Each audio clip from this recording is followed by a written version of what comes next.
Hello all. इस lecture में हम देखते हैं कि जब हम फिक्स्ड एसेट खरीदते हैं तो क्या एंट्रीज हम करते हैं। देखो, हम दो तरह की चीजें खरीदते हैं, या तो हम फिक्स्ड एसेट खरीदते हैं, या तो हम फिक्स्ड एसेट खरीदते हैं, या फिर हम गुड्स खरीदते हैं। आप गुड्स को आप करंट एसेट भी बोल सकते हो। करंट एसेट्स होती हैं गुड्स। ठीक है। और जो गुड्स नहीं बिक पाते उसको स्टॉक भी बोलते हैं। तो जब गुड्स खरीदते हो तो आप क्या करते हो? परचेज अकाउंट वर्ड यूज करते हो गुड्स के लिए, सेल्स अकाउंट यूज करते हो, परचेज रिटर्न अकाउंट यूज करते हो, और सेल्स रिटर्न अकाउंट यूज करते हो। लेकिन जब आप फिक्स एसेट खरीदते हो, फिक्स एसेट कौन सी होती है? फर्नीचर होता है, मशीन होती है, बिल्डिंग होती है, व्हीकल होती है। तो जब ये चीजें आप खरीदते हो, जब आप फिक्स एसेट्स खरीदते हो तो आप इनको कैपिटलाइज करते हो। इसका मतलब क्या है कि फर्नीचर खरीदोगे तो फर्नीचर को डेबिट करोगे, मशीन खरीदोगे तो मशीन को डेबिट करोगे, बिल्डिंग खरीदोगे तो बिल्डिंग को डेबिट करोगे, व्हीकल खरीदोगे तो व्हीकल को डेबिट करोगे। तो इन सबको डेबिट करते हैं। इसको हम एक और वर्ड यूज कर सकते हैं, हम इनको हम कैपिटलाइज करते हैं। क्यों? क्योंकि ये कैपिटल एक्सपेंडिचर्स होते हैं। इनको हम बोलते हैं कैपिटल एक्सपेंडिचर्स। और कैपिटल एक्सपेंडिचर एग्जैक्टली क्या होते हैं, ये आप फाइनल अकाउंट्स का जो चैप्टर है लास्ट में उसमें समझ ही जाओगे। उसमें रेवेन्यू एक्सपेंडिचर और कैपिटल एक्सपेंडिचर के बीच में डिफरेंस है, उसके बारे में स्टडी किया गया है, और उसी के बेस पे आपके फाइनल अकाउंट्स बनते हैं। फाइनल अकाउंट्स का मतलब प्रॉफिट एंड लॉस अकाउंट और balance sheet.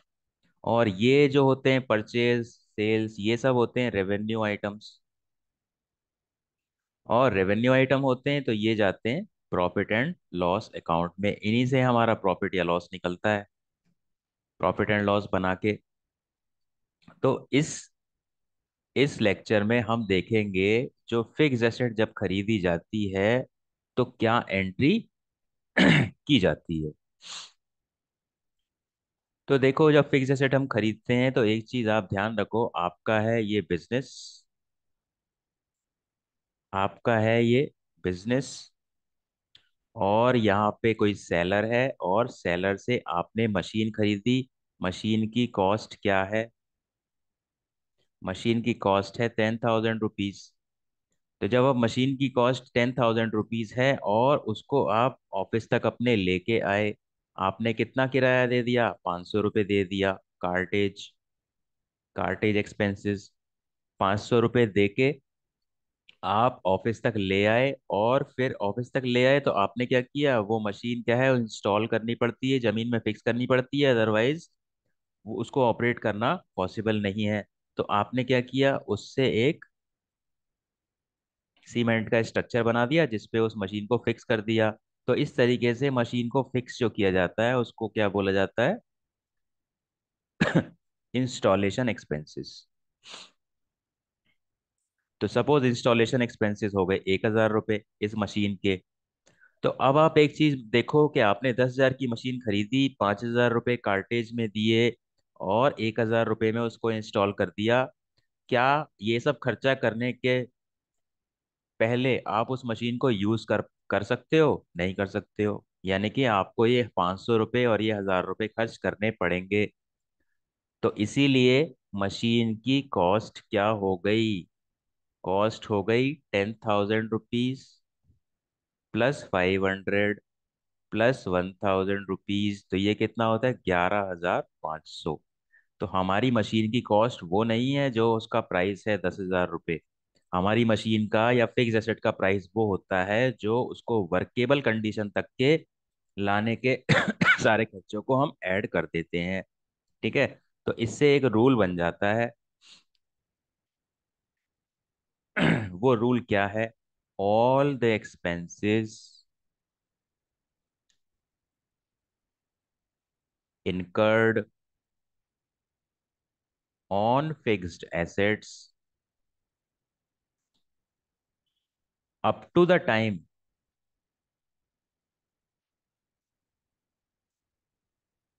they are in workable condition।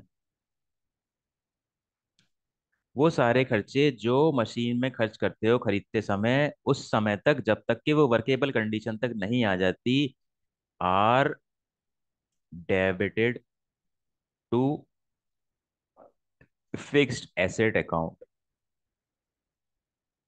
और debited to fixed asset account, इसके लिए हम एक और वर्ड यूज कर सकते हैं, are capitalised.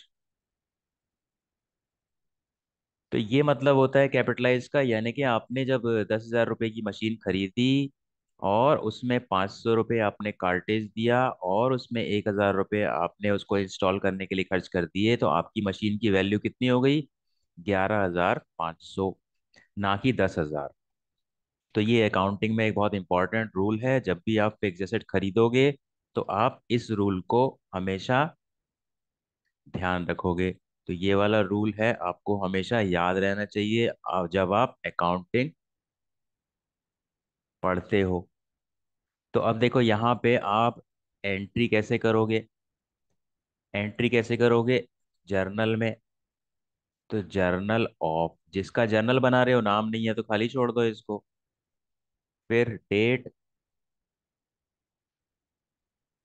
Particulars, LF, debit rupees और क्रेडिट रुपीस।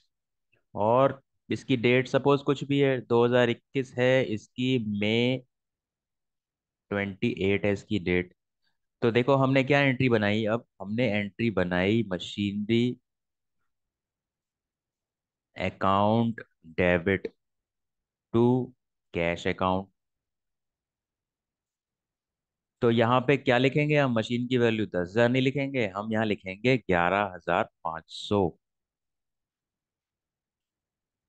और आपको पता है कि मशीन एक फिक्स एसेट है, फिक्स एसेट पे डेप्रिसिएशन लगता है, तो इसी अमाउंट पे हम डेप्रिसिएशन कैलकुलेट करेंगे, जो कि आप डेप्रिसिएशन के चैप्टर में पढ़ोगे।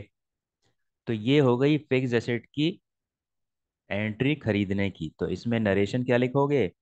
Being machinery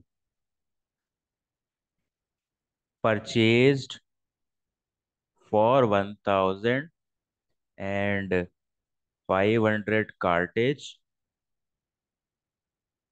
and 1,000 installation expenses.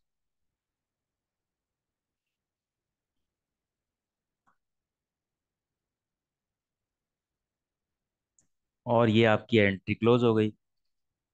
तो देखो जब फिक्स एसेट खरीदी जाती है तो इस तरीके से एंट्री की जाती है। तो आपको क्या ध्यान रखना है कि मशीन का जो प्रिंट रेट है, यहाँ पे प्रिंट रेट क्या था? 10,000 रुपये।